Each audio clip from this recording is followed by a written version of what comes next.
Welcome to Saravanas kitchen. இன்றைக்கி நம்ம வரகரிசி தோசை எப்படி ரெடி பண்ணுறதுன்னு பார்க்கலாம்.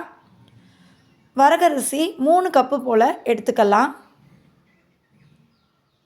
எந்த கப்பில் அளக்குறோமோ அதே கப்பில் தான் மிச்சத்தையும் நம்ம மெஷர் பண்ணி எடுத்துக்கணும்.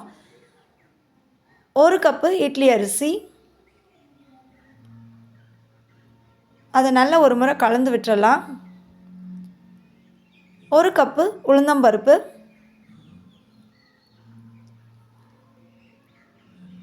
1 ஸ்பூன் அளவுக்கு வெந்தயம் போட்டிருக்கேன். போட்டுட்டு அதையும் நல்லா எல்லாத்தையும் கலந்து விட்டுட்டு தண்ணியில் ஒரு 3 முறை கழுவி எடுத்துகிட்டு தண்ணி ஊற்றி ஊற வச்சுருக்கேன். 4 மணி நேரம் போல் ஊற வைக்கணும். பாருங்கள், நல்லா ஊறிடுச்சு. இப்போ இதை மிக்ஸி ஜாரில் நம்ம அரைச்சி எடுத்துக்கலாம். இல்லை நீங்கள் கிரைண்டரில் போடணுன்னாலும் போட்டுக்கலாம், அது உங்களோட ஆப்ஷன் தான்.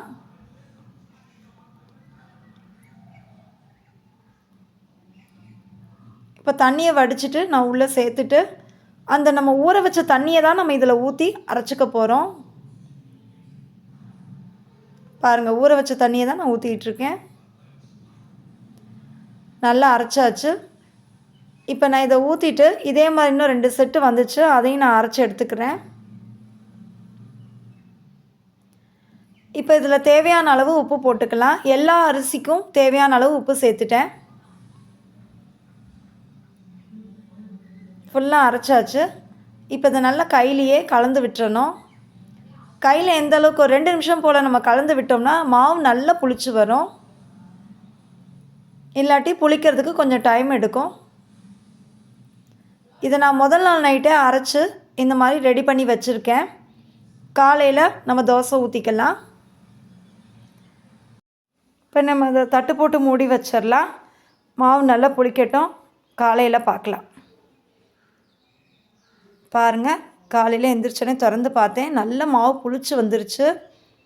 இப்போ நம்ம இதில் தோசை ஊற்றிக்கலாம். ஆனால் ரொம்ப கெட்டியாக இருக்கனால கொஞ்சமாக தண்ணி கலந்துருக்கேன். தண்ணி கலந்து நல்லா மிக்ஸ் பண்ணிவிட்டு இப்போ நம்ம தோசை தவான அடுப்பில் வச்சுட்டேன். நல்லா சூடாகிடுச்சு. இப்போ இதில் தோசை ஊற்றிடலாம். சூப்பராக இருக்குங்க. டேஸ்ட்டும் நல்லா அட்டகாசமாக இருக்கும். ட்ரை பண்ணி பாருங்கள். இது ரொம்ப ஹெல்த்தியானதும் கூட. வாரத்துக்கு ஒரு முறையாவது இந்த வரகரிசி தோசையை ரெடி பண்ணி சாப்பிட்ற மாதிரி பார்த்துக்கோங்க. உடம்புக்கு ரொம்ப நல்லது. இந்த ரெசிபியை நீங்கள் ட்ரை பண்ணி பார்த்தீங்கன்னா கண்டிப்பாக இது உங்களுக்கு ரொம்ப பிடிக்கும். பாருங்கள், ஒட்டவே ஒட்டாது, ரொம்ப ஈஸியாக எடுக்க வரும். இப்போ நம்ம இதை திருப்பி போட்டுட்டு ஒரு பக்கம் நல்லா செவந்து வந்துருச்சு, இன்னொரு பக்கமும் நல்லா செவந்து வரட்டும். இப்போ இதே மாதிரி நம்ம எல்லா தோசையும் சுட்டு எடுத்துடலாம். இதுக்கு அட்டகாசமாக ஒரு சட்னி ஒன்று வச்சுக்கோங்க. சூப்பர் டேஸ்ட்டாக இருக்கும். ட்ரை பண்ணி பாருங்கள். இந்த ரெசிபி உங்களுக்கு பிடிச்சிருந்தா லைக் பண்ணுங்கள், ஷேர் பண்ணுங்கள், கமெண்ட் பண்ணுங்கள், சப்ஸ்கிரைப் பண்ணுங்கள். மறக்காமல் பக்கத்தில் இருக்க பெல் ஐக்கானை ப்ரெஸ் பண்ணுங்கள். தேங்க்ஸ் ஃபார் வாட்சிங்.